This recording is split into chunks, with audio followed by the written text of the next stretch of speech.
All right, all right, all right. What's up, what's up, what's up, everybody? Welcome to the Why Jesus podcast. We are on episode number 9. I'm excited for today's episode because here I am hanging out with two people that I've known for well over a decade. And we've been in business together, we've traveled together, we've spent it's crazy. So as like business partners, sometimes you end up spending more time with each other than your regular friends. And over the past 10 years, we've at least seen each other like 4 times a year. That seems to be the consistency, and probably a little bit more than that. So I'm here with my buddies Brian and Lorenzo. So Brian, what's up, brother? How are you? I'm great. Excited to be on with Mr. John Clash doing big things. Where are you located right now? I'm in Denver, Colorado. Colorado. Nice, nice. Lorenzo, you're in Colorado as well, right? Yep. All right, cool. How's everything out there? Nice and cold? Cold and there's like 4 foot snow drifts all over our house right now, so can't really go No, anywhere. no, thank you. No, thank you. No, thank you. So, let's get right into it, guys, because I know you guys are both pretty busy. So, just a little background. Like, how did you guys come to faith? Before we get into discussing the topic of how to keep God first as an entrepreneur, how did you guys come to faith? Did you grow up in the church? I remember when I got involved in business, I remember seeing Lorenzo and your whole entire team, and I was like, oh, those are the Jesus people over there, because I was not a believer at the time, and I thought it was interesting because I never knew people who I never knew that you could be like a Christian and an entrepreneur and successful. I always thought that you had to be poor. So I guess we'll start with Lorenzo, and then we'll bring Brian in on how you guys came to faith. Yeah, for sure. That's funny. Well, I'm glad that's what we were kind of remembered as.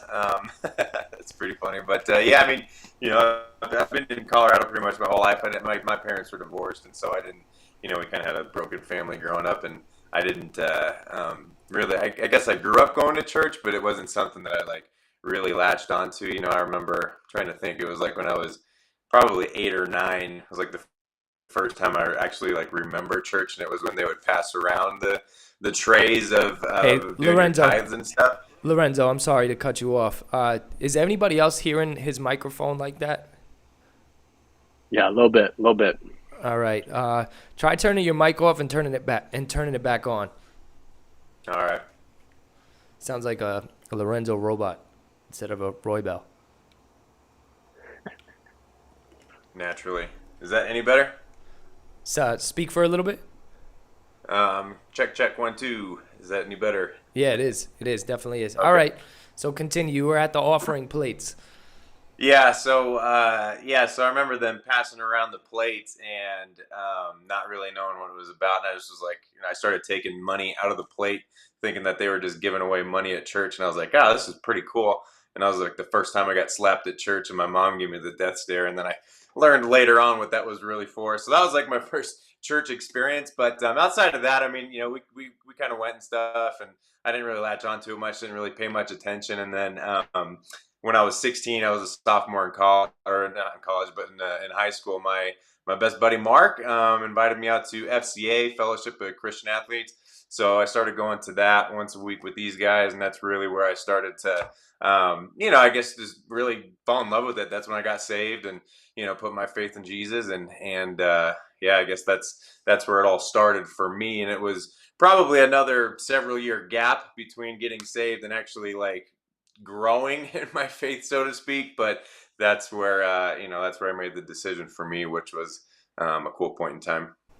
Yeah, mine was the same as like I got saved, and then there was a long period of time before I actually took it seriously, and we'll get into that as we go through it. So, Brian, what was your journey to Christ like? Yeah, so I grew up going to church.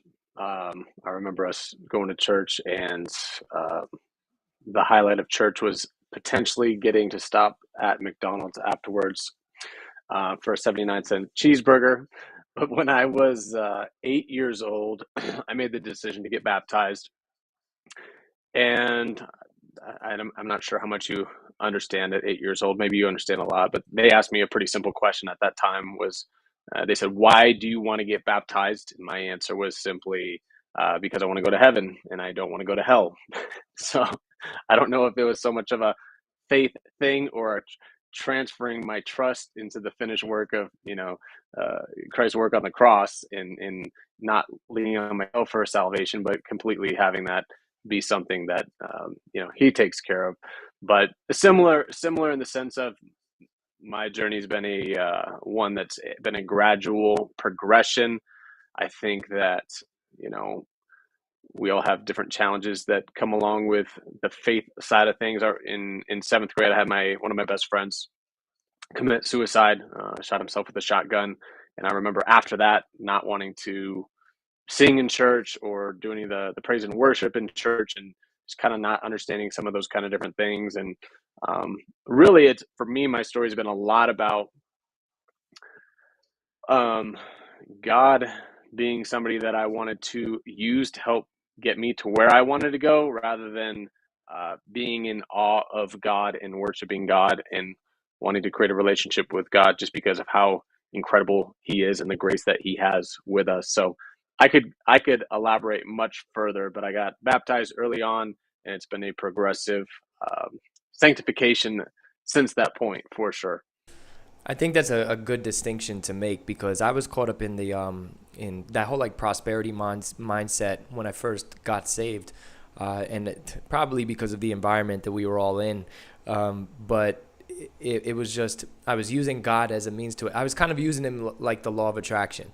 I was like, oh, if I do good things, if I believe in God, if I go to church, like maybe good stuff will happen, and I had put my faith in Christ. I did all that studying, and I realized that Jesus is who he says he is, from the historical context and everything, but I still had this weird view of God. So it's interesting that you say that you kind of used him as a means to an end, instead of just loving him for the way that he is and for what he's done for us already. So let's excuse me, let's fast forward a little bit. Now, we all were part of the same network marketing company, right? And you guys started way before I came in, and you got started young, like super young. How old were you when you first got introduced to that company and started like moving? And what was that progression like? And you guys personally worked with each other, right? Yep, Brian. Yes, Brian we got did. me to do it. Oh yeah, that's a good Yeah. friend right there. All right. Well, there's a longer story to it, but he was stubborn about it at first. That's just kind of his MO. So take us through that, Brian. Since you recruited Lorenzo, how was it, first starting that business? And like, did you have any skepticism? Were you like, what the heck am I getting myself into? Because you were like 18 years old or 19, right? Yeah, so Lorenzo was 19. I was a few years older. I was 22 at the time we got started, and my brother was the one who introduced Lorenzo. So it was kind of through that, but we had conversations all together about getting started. At that point, I was just getting done or getting ready to go into my last year at a 4-year private university, top 50 rated business school.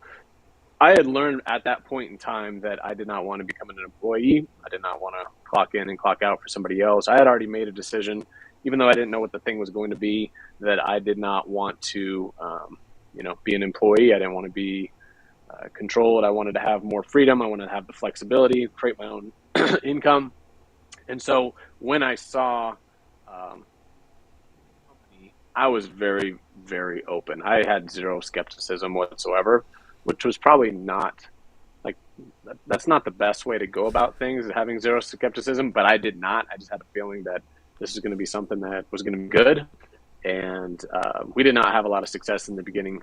That is for sure, because I had to have my skills catch up with the results that I wanted. That definitely took some time. And what's cool is Lorenzo out earned me in that company by 3-1, even though he was in our team. So he was the face of the group, and really the guy that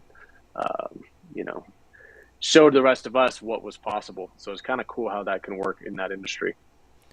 Yeah, definitely. Lorenzo's story was something that was so inspiring because what was it for like your first 4 years, you made less than minimum wage, and then on your fifth year you were pulling in like 20 grand a month and 30 grand a month or something like that. Yeah, it was pretty wild. My yeah, because I was a freshman in college when I signed up. I just started school, and I mean, I didn't know anything about network marketing. I mean, Brian was, his little brother's my best buddy, and so Brian being, I think he was a senior when I was a freshman in high school. He was always somebody that I really looked up to. As He's just a stud all around, and so him doing it really brought a lot of validity to it. And then that's kind of what got me over the hump once I did get started. But yeah, I mean, we just started doing it while we were going to school. But I mean, I didn't have any business background, didn't have any entrepreneurs in my family. I mean, my vision was, like this, as far as go to school, get my degree, go out and get a job. And there's nothing wrong with that, but that was like the only thing I ever learned. And so I didn't know anything outside of that. So when we got into this, I remember Brian bulldogged me into, driving across the country to Minnesota to go to a seminar.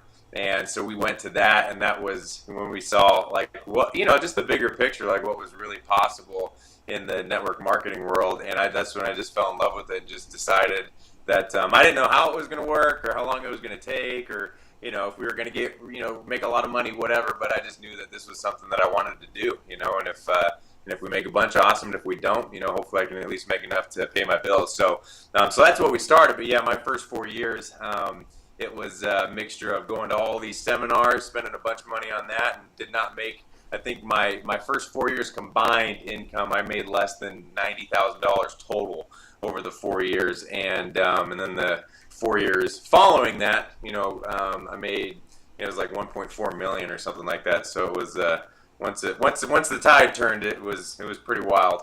Yeah, I remember when I think you came to New York for a regional, and it was around the time that things kind of flipped for you. And I remember sitting there like, dang.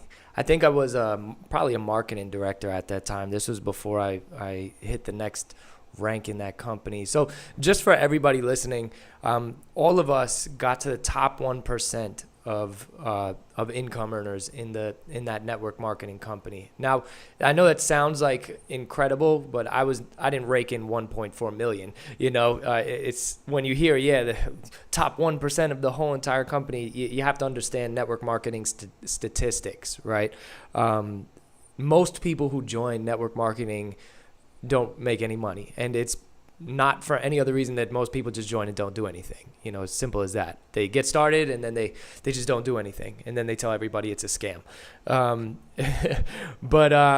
So all right, now when business was rocking for you guys, so I'm gonna skip over my whole journey to Christ and just get to when I was a believer and I was putting business before God all the time, like every day, putting business before God.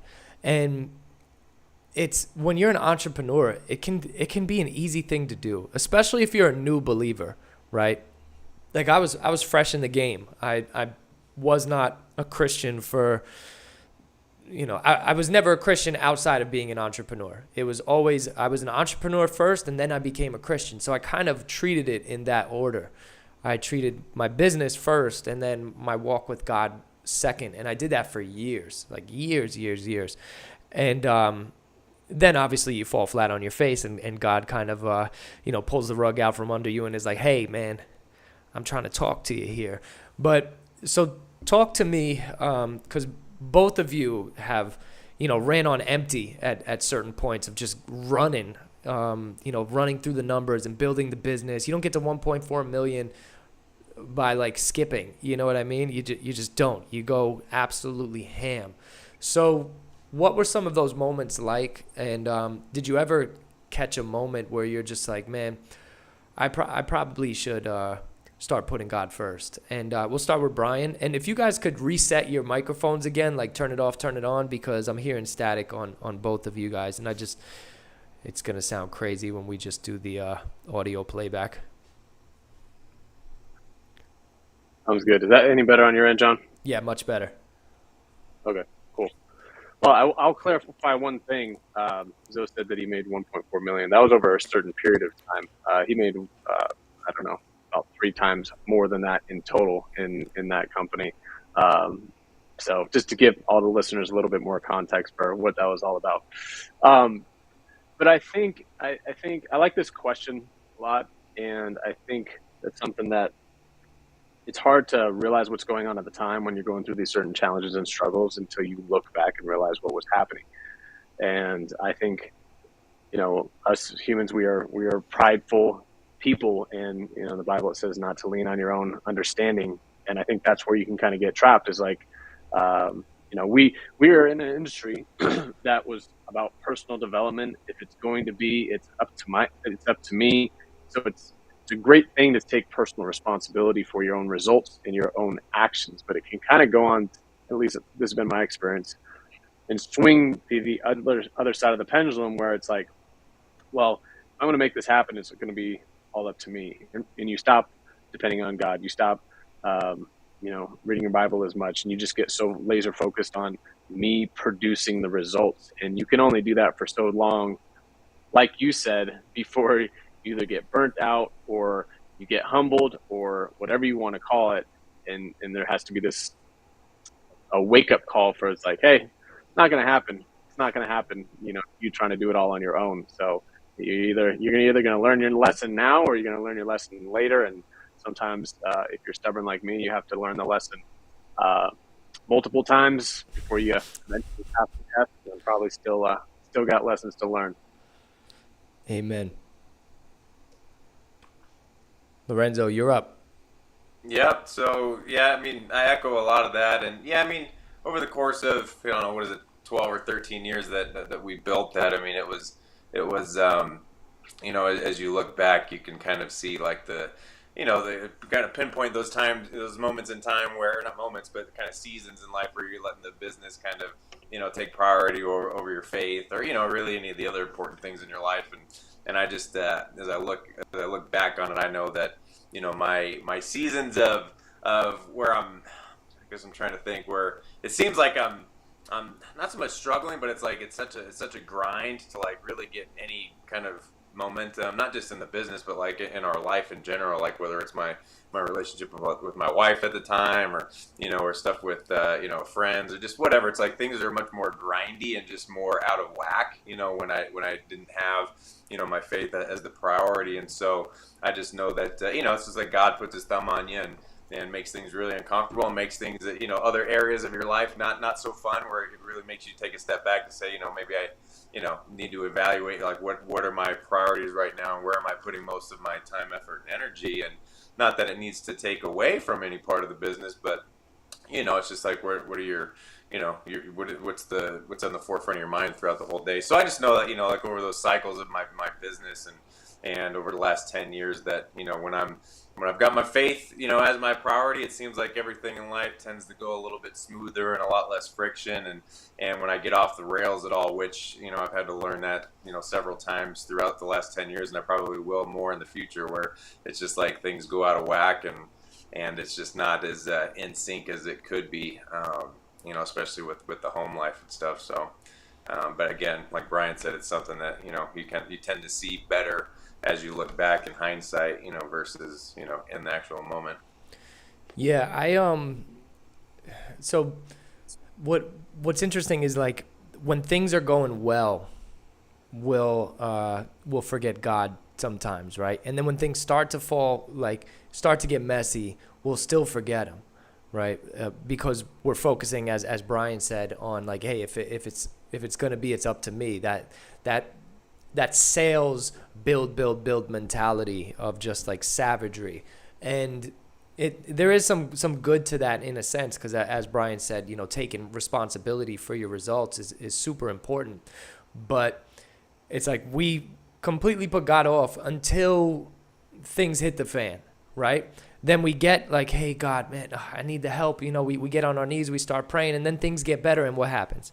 We go right back to You know, all right, I'm gonna pray. I'll pray when I get home. All right, this, and it turns into this roller coaster. And I'm not saying that God is this like genie in a bottle where it's like, you know, seek ye first the kingdom of heaven and all these millions of dollars will come to you. You know, that's not how that verse goes. You know, but it's something that I've experienced in my own life where we'll face challenges and we'll get like really into our prayer life, and then things get better, and then we coast. And there was this one point in I think it was like 2016. You guys know what I'm talking about. The kaboom that happened, you know, with our company, and they got frauded 150 million in like China, and the finances were all messed up, and things just really started to go backwards. I remember I had to go back to work. Like I said, man, God will make you eat your words, right? Like he will really make you eat your words. I said, I will never go back I can remember the moment I said it. I was in Morocco, and we were having a conversation, and so we found out that somebody like went back to work or something like that. And you know, that arrogance that came with the whole, yeah, I'll never go back to a 9 to 5. I will never do this. Never, never, never. I feel like God was listening, because he always is, and was like, yo, I am going to make you eat your words and teach you the biggest lesson. And man, I was driving a 650 BMW, drop top convertible, and I had to go work at a deli. And it was just like,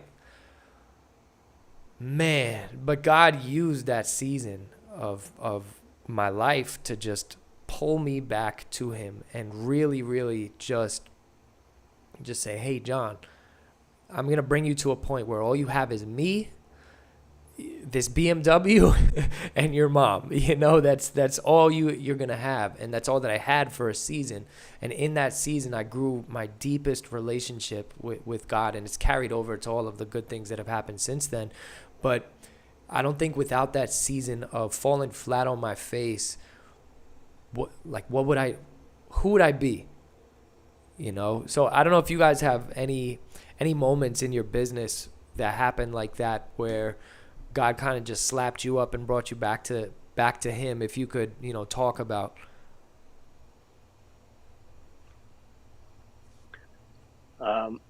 Zoe, you want to go first, or you want me to? Go ahead. Well, my story, I guess, was a little bit different. We experienced some of the same challenges that period of time in that company. I had been building that company with my wife for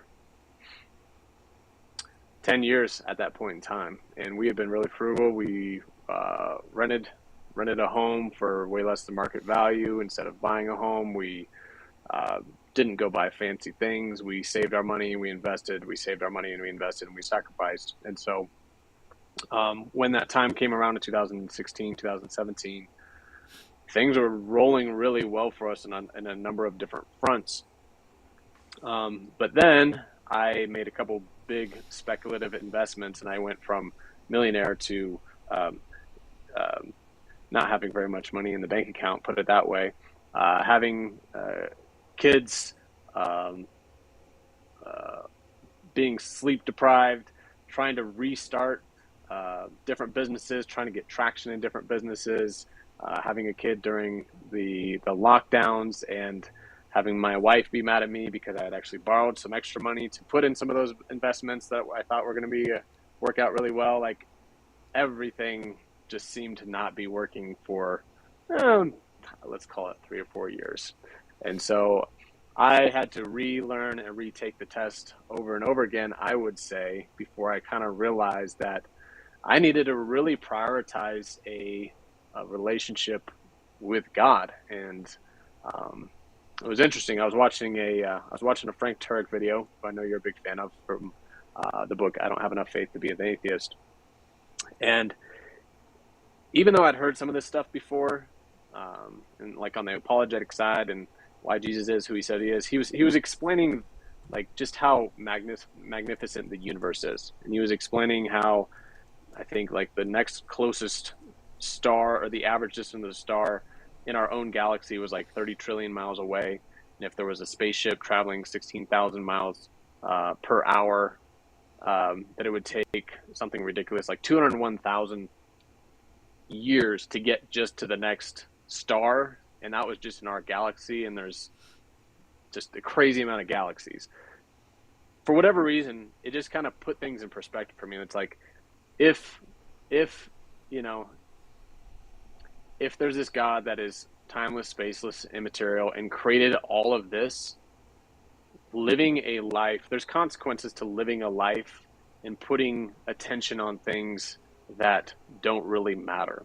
And if you know, he says who he is, says if he is who he says he is, excuse me, and he created the entire universe, and he sent his son down the cross for somebody like me, like maybe I should start doing things a little bit differently.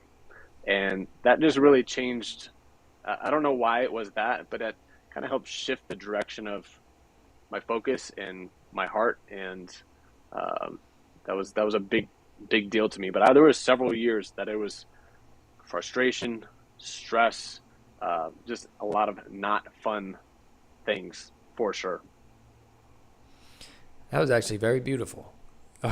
Like that's a really Well, thank good. you. It is a really good story, and it's interesting how God uses random things, right? Like it's not like you got on the internet and heard this deep theological dive into the complexities of the universe and you know how putting God first will help you and all this. You literally just heard some apologetics that just sparked something in your mind to say, hey, I should probably be paying attention here. And it's just so interesting that God knows exactly how to get our attention, and he does it in the most interesting ways.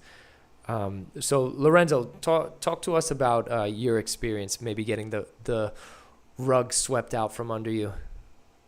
Yeah, I mean, it's been an interesting handful of years, that's for sure. And I think it's like because majority of the last decade was in, or building that business anyway, was in my 20s, and that's when I got married, and that's when we started having kids, kind of towards the tail end of that. But just kind of being so laser focused on that business, really, at least in my 20s, later part with me being married and then having our first kid and then second one, it's just, I think, obviously there's a lot of things that went into everything that we all went through, but I do think it was a good chance to just kind of reset and, really, like Brian was talking about, like figure out what the things that we really want to be the priorities in our life. Because, I was gone all the time. I was doing meetings. We live out in the country. So, it's a good 45-minute drive into town. And so I was just gone a lot and, grinding and building that business and doing the things I thought I should be doing. And, and for a good chunk of that, making sure that my faith walk was priority for sure. But,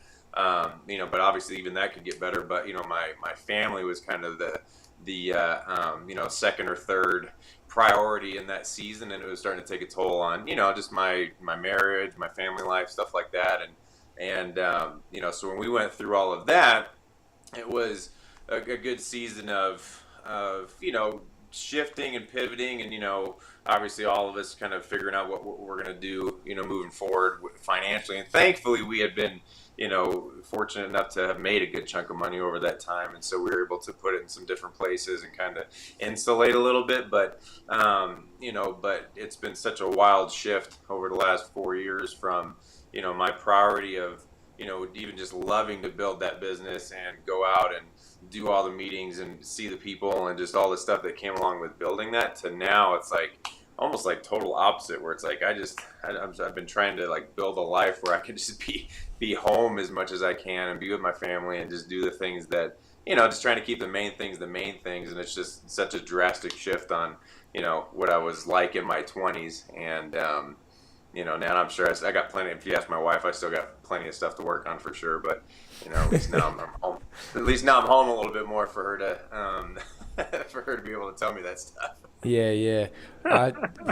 Being home is important. I think I learned that, now that I'm married, and I used to be the person who's like always out, always doing stuff.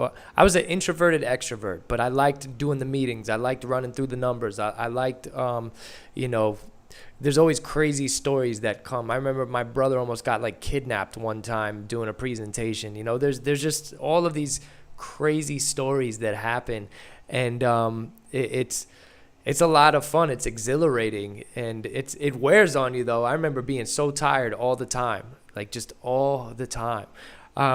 So let's switch gears a little bit. You know, we're talking about the times that God has, you know, kind of woken us up.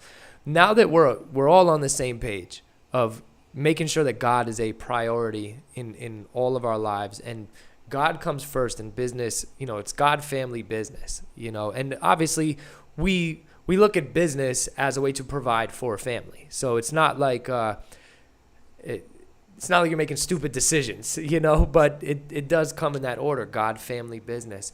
So one thing that I when I had the realization that I need to just start putting God first, I felt like he had a conversation with me. I'm not one of these people who like hears the audible voice of God, you know, like that's just not me.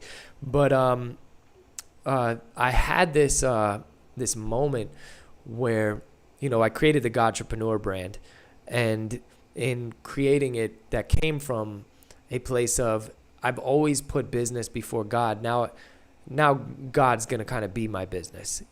That sounds really prosperity preaching, but I mean, like, going to build a brand that helps entrepreneurs keep God first. That was my whole mission when I first did it, because I felt like God was telling me, how many times are you going to put business before me?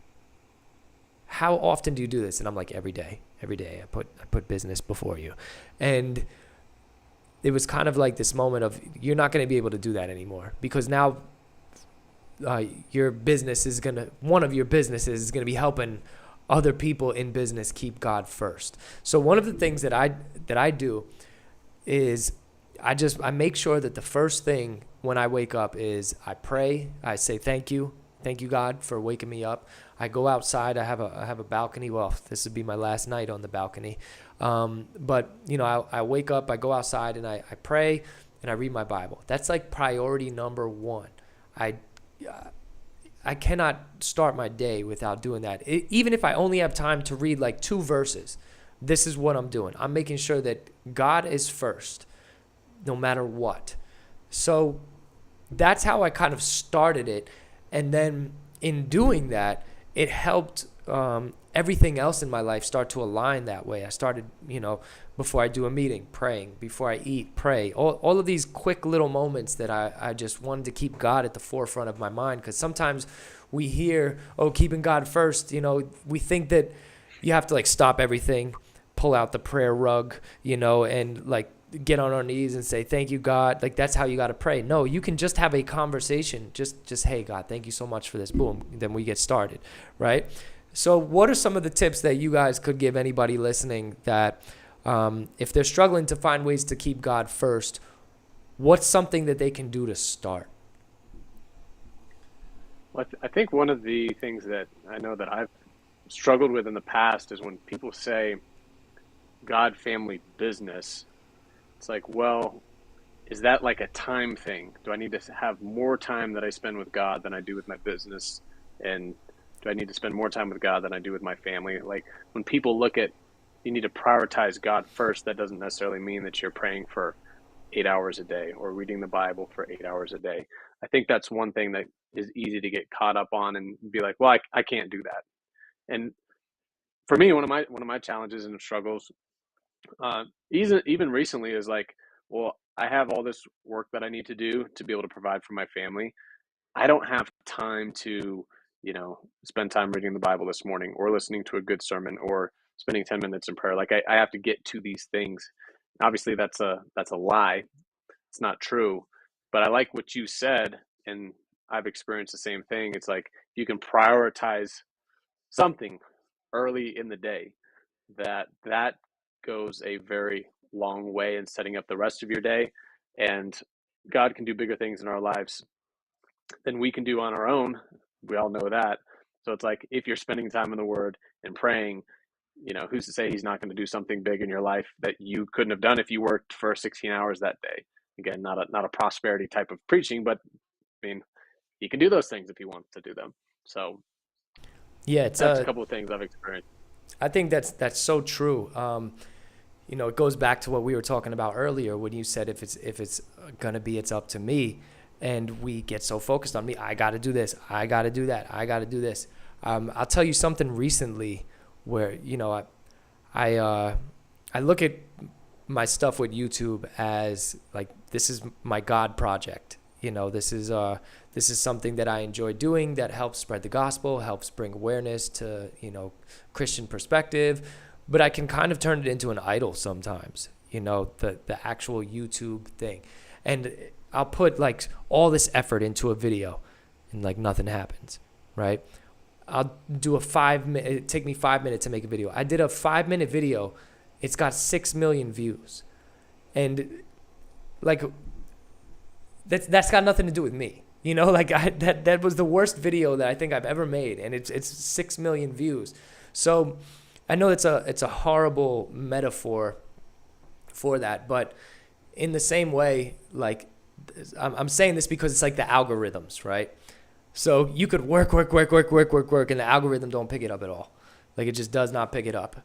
But you could just put something stupid into it, and the algorithm, boom, just takes it. God is like the ultimate algorithm.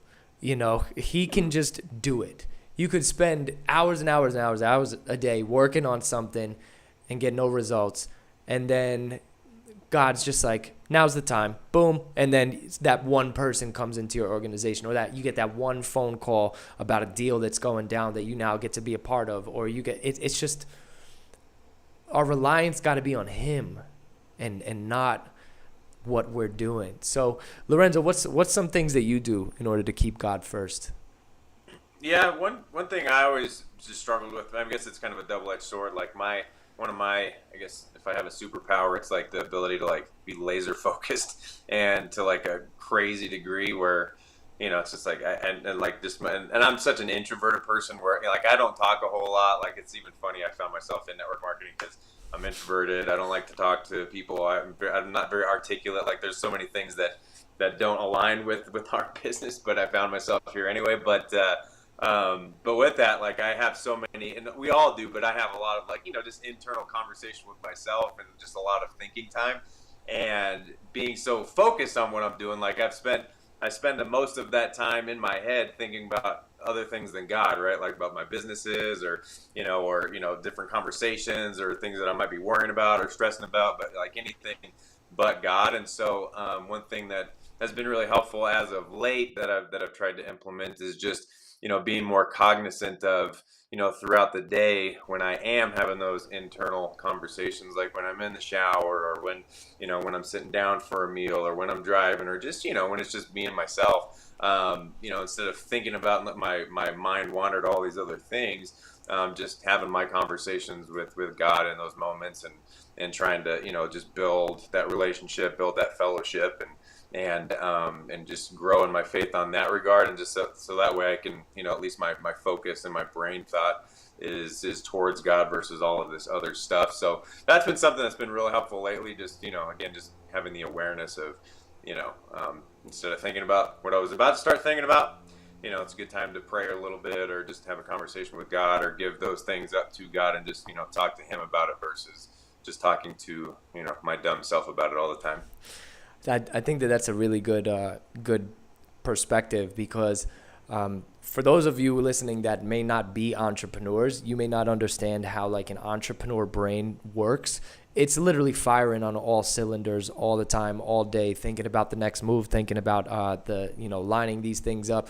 I mean, you guys remember when I called you just about this whole Why Jesus Network thing? I was like ping pong, ping ping ping pong, pong pong. Like that's how my brain was working while I was talking to you, and it's constantly trying to figure out how to do the next thing. It's constantly like, all right, if this deal goes through, then we can do this. If this deal doesn't go through, then I'm going to have to pivot and go like this and blah, blah, blah. And it's always just doing that stuff, right? Oh man, I got to make sure I set up some time so I can do this. It's always like that. And what you said really struck with me because I think about those things as myself, me, how am I going to do all of this stuff? And instead we should kind of just say, hey, God, I got all this stuff I got to do. I'm thinking about this deal, thinking about that deal. What should I focus on right now? Kind of just asking God instead of just letting your neurons fire like crazy, in your mind. So I think that's a really, I'm going to start implementing that. So thank you for that. And I'll say this too on that note. It's so easy to make excuses about I have to do this with my business or I don't have time, whatever the case may be. But like we live in such a consumer society, and not just a consumer society of like buying things, but we're constantly just consuming stuff, especially because of all the things we have access to now on our phone. It's so easy to open up a Facebook or Instagram or YouTube Shorts, especially when it's John Clash, just to start clicking through all those. You have amazing stuff on there, by the way. Thank you so much. But on a serious note, it's like we're just constantly consuming, and we don't even think about it to pick up our phone and just check our texts and our emails and those kind of different things. And I think there's just a lot of value in being quiet and not consuming, and there can be a lot that comes from that. But we get in the habit of it so much. It's like we are almost training ourselves to constantly be busy and consuming, whereas instead of just being still, that can go a long ways too. Yeah, I read a book from John C. Maxwell called How Successful People Think. And that book really helped me because I think a lot, but I think to do. I think to do. Like that's it. There's a very short period of time between thinking and doing, and that can get you in a lot of trouble. So in the book, he talks about prioritizing time to think. And in taking those moments of just sitting still and going through your own thoughts, and now I'm going to start implementing. Whenever I have quiet time, I pray. But I like what Lorenzo said earlier about just instead of me thinking about these things, ask God to kind of think about them for you. But setting time aside is so important. Silent time, quiet time is so important because we pick up this thing. Especially as an entrepreneur, sometimes you get this like anxiety where I'm like, I don't even want to turn my phone on. I don't even want to see what it's going to say because I don't want to pick up that call. I don't want to have to deal with this meeting that I have today. I don't want to. And then, when you're building teams or you have businesses running, 9 times out of 10, every single day, there's at least one problem you got to fix. And so it is important to kind of step away from that and go back to that mindset that you guys were talking about earlier of, God could just do it. That problem that you have anxiety over, God could just, boom, fix it like that. And when you rely on him, I see that happen a lot where like I worry. And then when I'm just like, I'm done worrying, God, you take it. It ends up working itself out, and I'm like, I should have just done this from the beginning, So let's pivot to something that I really want to talk to you guys about. In the business world, there is what I like to call business spirituality, and this can come in many forms, right? I can come in the form of the prosperity gospel, but there's a lot of new age stuff that comes in, with law of attraction, positive thinking. And there's nothing wrong with positive thinking. Positive thinking is definitely better than negative thinking, but critical thinking beats all. So did you guys get caught up in that business spirituality at any point? Because I did. I was all in on the law of attraction, all in on some of this prosperity stuff. I was all in on it. I was like, looking to buy crystals and, I'm like, man, I got to change the frequencies of this. It was so crazy. And I was a Christian. So I was not a Christian. Then I became a Christian, but I was still practicing the new age stuff, not even realizing that it was new age stuff. I just thought I was like hacking the universe or whatever. So have you guys, I know you've experienced it in there, but did you ever get sucked into it? Yeah, we did for a little season there when the Secret first came out. I remember watching that, and then I don't remember who I watched it with first, but I remember we would have little team meetings where we would invite a bunch of people over to watch it together and spread the good news on that front. And so yeah, we got sucked into that for a little while, and that's just, it's a tricky space to be in, because it's just one of those things where it's like, if you're all about the universe and things conspiring for your benefit and all this, that, and the other, it's like, you can ask the universe for stuff, and you might even get more of it if that's where your focus is, but it's like you're unreliant of God at that point. And so it's just especially as a Christian, it's muddy water to get into for sure. So thankfully, as we started to grow in our faith a little bit and start to get learn more about theology and just things related to that, and you realize just how unbiblical all of that stuff is, we were able to to get ourselves out of that. But yeah, it's running pretty rampant. But yeah, we were eating that up for a good handful of years there in the early years. What about you, Brian? Yeah, well, same. And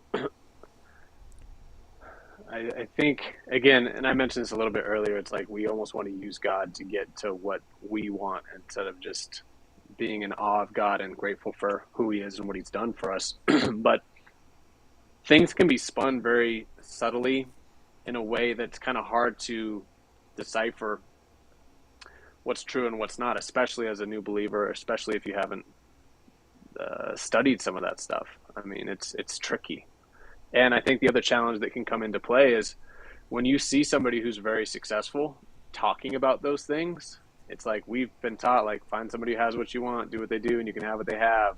And so it's like when you come across somebody who you feel like or appears to be very successful, it's like, well, if this is what they did, then maybe I should do that too. It can be easy to get caught up in, because again, you're making it about, this is the way that I view it.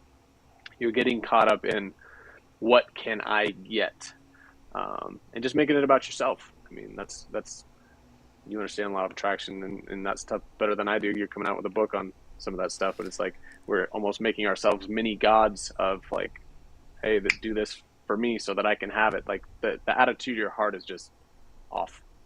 Yeah, it's all material focused. I find it interesting that the law of attraction gives you, all the promises of the world. Like literally, I think back to Jesus in those, when he was fasting for 40 days in the desert, the devil came and offered him all the things of the world. I'll give you all of this. And that's what the law of attraction offers you, is all of the material things in the world. And it even teaches you that you are divine and all of that stuff. And it's interesting that when you're caught up in it, you can be so blind to it. And I still know so many Christians who are all in on the law of attraction. That's a big reason that I wrote the book. But mostly just, even if you're not a Christian and you read the book, there's no way you're going to believe in the law of attraction anymore. If you do, it's because you want to. Well said.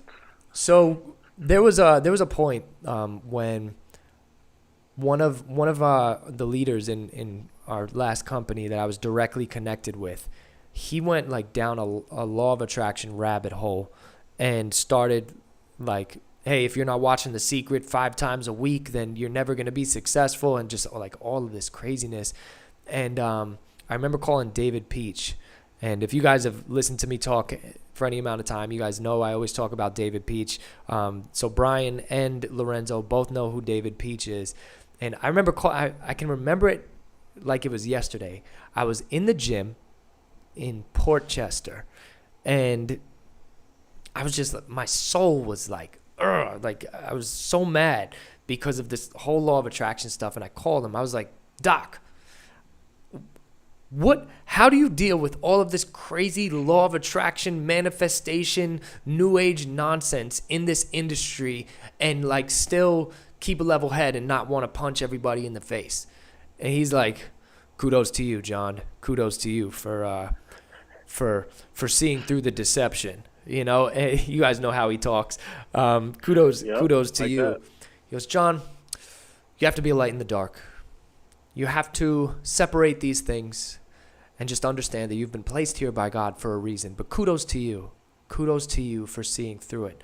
And I thought I was going crazy, right? And having that talk with Peach, it was like it brought me from like up here back down, and you do realize, hey, I'm here for a reason. I'm here to yeah, we're here to build a business, but I can wake people up out of this nonsense. I can talk to these people because we're in constant contact with them. I'm the one that can ring the alarm.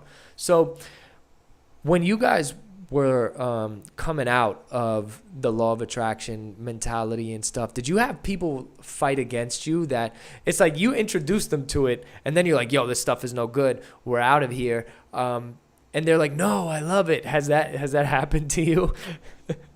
For sure, and I can't think of like specific moments, but yeah, you can tell or feel the friction. And even like myself, like I remember we were so, I don't want to say we, but I was so like entrenched in it when we were soaking all that stuff up. You know, it's just one of those things where you don't know what you don't know, and so sometimes it takes somebody like Peach to smack you and to get you to actually critically think about this and read your Bible and get into the theology of it and just really learn how different it really is. But I remember when I did first get smacked around with it a little bit, I even had a hard time like not accepting it, but like wanting that, because it's like it's just that's why it's so popular, because it right. tickles your ears, right? It's like it's the things that people want to hear. If you do this and if you think positive and or even like use God as a genie, it's like you can get everything materially that you want, and it just doesn't work like that. And at the end of the day, so I had my own friction, and then finally we were able to kind of pull out of that and see the differences. But and even little stuff like, and this might be a different rabbit hole to go down, but like my buddy Franco, who's one of my best buds, he's one of my business partners. But I remember he said something that was several years ago, but I remember when we would share our testimonials for the business about like the success we've had and stuff like that. We would always say like we're very blessed, right? And he was like, man, I hate when people say that I'm blessed, when it comes to financial stuff, because it's like you'd be blessed without that. And it kind of hit me like a ton of bricks. And so that's why I try to stay away from saying that when I'm talking about anything financially related, because it's like even us here in the US, like we're so much better off than 99% of the rest of the world. So even if you are broke here, like we're still financially more blessed than most of the rest of the people that are out there. But even that can be a downfall for people. So but it's just like little things like that where it's just baked into us, and that's our sinful nature of just to want to get rich. And not that that's bad in and of itself, but like that's the things that we are that's where all of our thoughts are focused on, and that's where our intentions are focused on, is trying to get all the material things of the world versus just focusing on what God has in store for us. And but yeah, so anyway, long story short, yeah, we had plenty of friction peeling away from that, because it's like you believe what you believe, and we thought that stuff was real, and when you have to bite the bullet on that and go 180 on it, it's a prideful thing to have to swallow that. Well, kudos to you, Lorenzo, for for biting the bullet. Brian, what was your experience kind of leaving that whole law of attraction stuff? I think Lorenzo said it well. I don't think I have anything really to add. We worked in close circles in a lot of different ways, so he summed it up better than I could have. Yeah, I like what you said about how Franco was like I don't like it when people say blessed, and I understand what he's saying, because we are blessed just with our next breath. The biggest blessing is our relationship with Christ, and the fact that we are saved from death to life. It's like, if that's all that you got in this temporary life that we have, you are blessed beyond measure. It doesn't matter how much money you do or do not have. Like, this life is so temporary, so temporary. The fact that by putting your faith in Christ, you now have eternal life where you don't have to deal with any of the ups and downs that we face in entrepreneurship or just in life in general. It's just eternal bliss in relationship with God.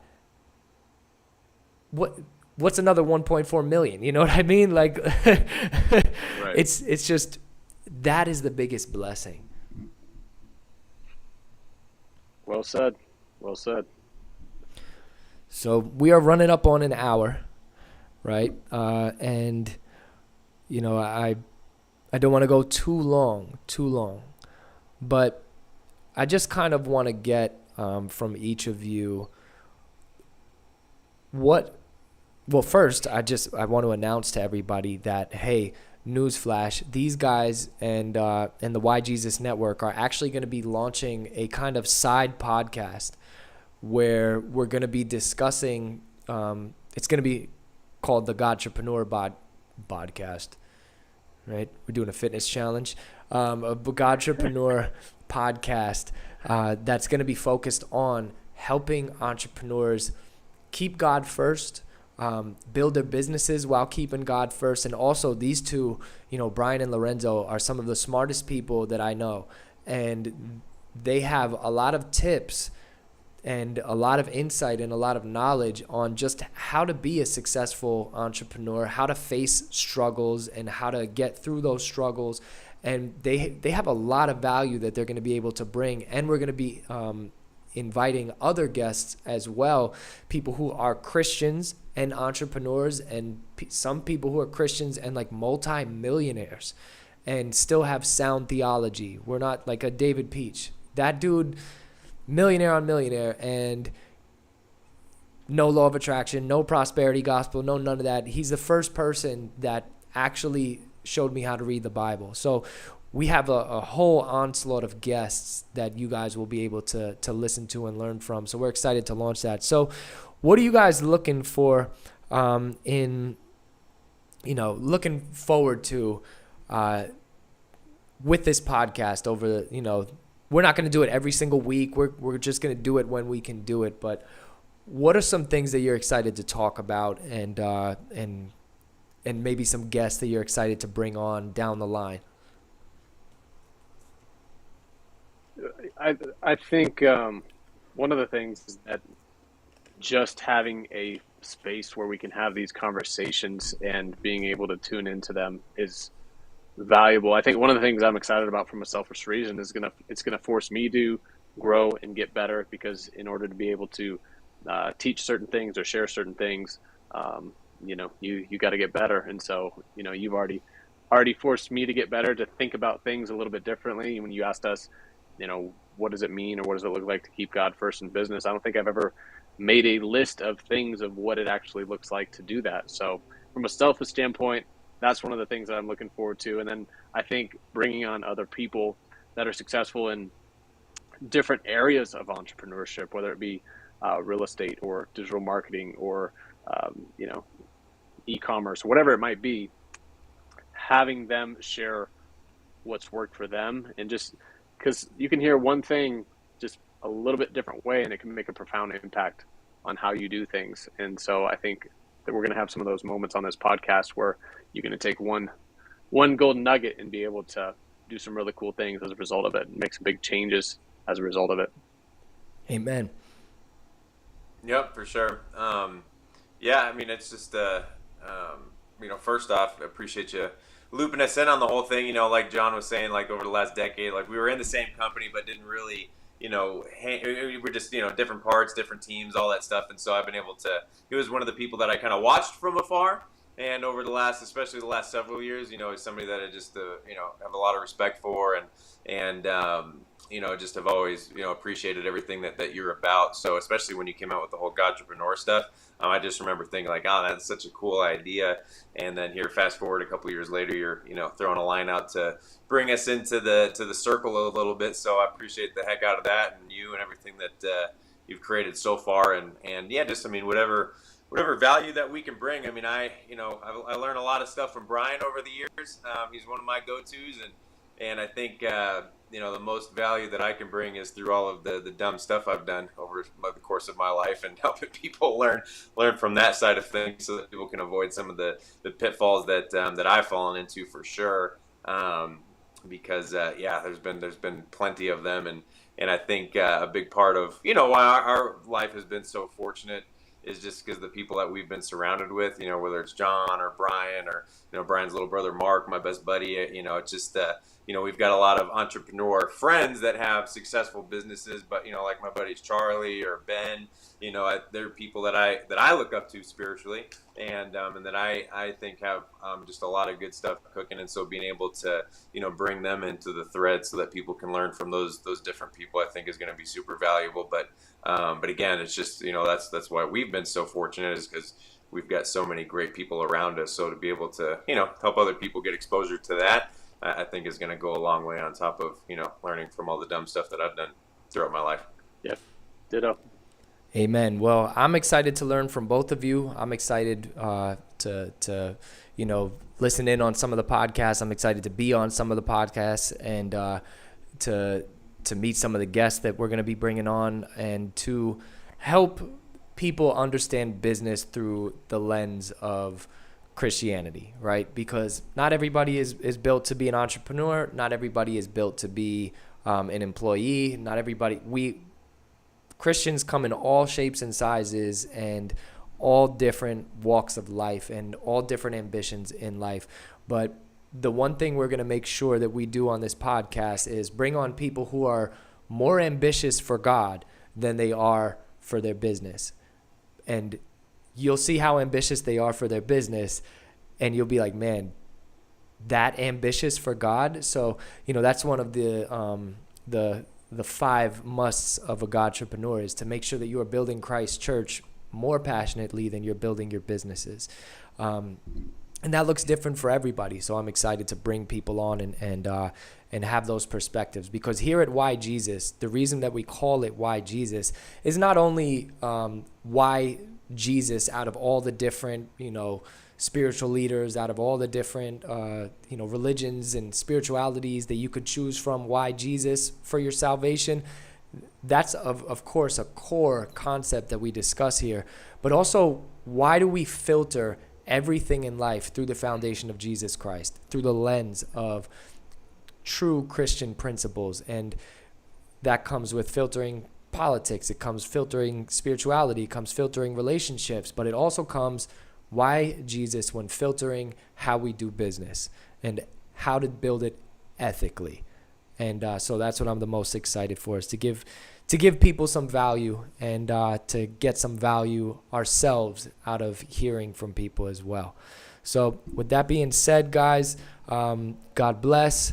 We'll see you guys on the next one. This is my last live before I take down this studio and go rebuild it in our new house. It'll probably look exactly the same, but I'll know that it's different. So anyway, guys, make sure that you like, share, subscribe, all of that good stuff. Share this with your friends, and you will be seeing Lorenzo and Brian on here a lot more often. So God bless, and be safe.